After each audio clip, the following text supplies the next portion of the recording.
এখন দিয়ে দিব ভিজিয়ে রাখা বুটের ডাল।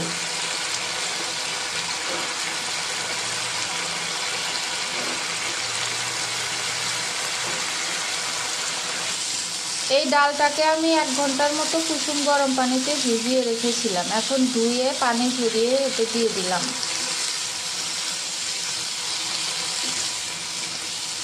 নাড়াচাড়া করে ডালটাকে একটু মশলার সাথে কষিয়ে নেব।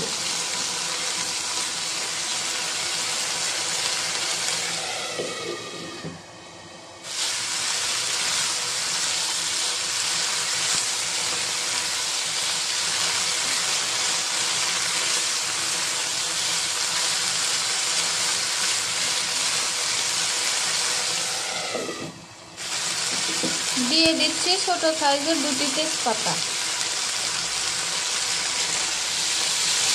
ডালটা কষানো হয়ে গেছে, এখন পানি দিয়ে দিব।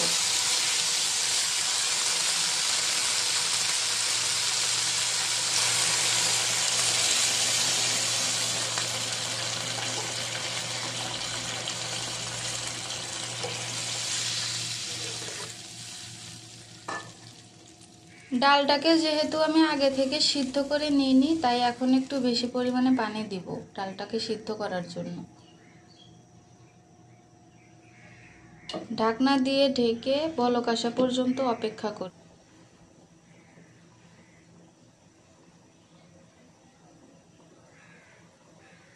বলক চলে এসেছে। চুলার হিটটাকে এখন আমি মিডিয়াম করে দিব। মিডিয়াম লো হিটে এখন আমি ডালটাকে সিদ্ধ করে নিব। মোটামুটি 10 থেকে 15 মিনিটের মতো সিদ্ধ করলেই ডালটা একদম পারফেক্ট হবে। তো ঢাকনা দিয়ে ঢেকে এখন আমি 10-15 মিনিটের মতো এটা সিদ্ধ করে নিব।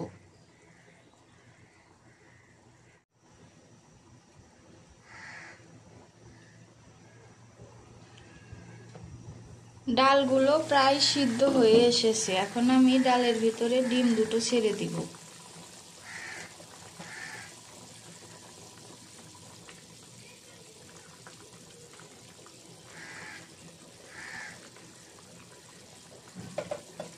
ঢাকনা দিয়ে ঢেকে আরো 5 মিনিটের মতো রান্না করে নিব।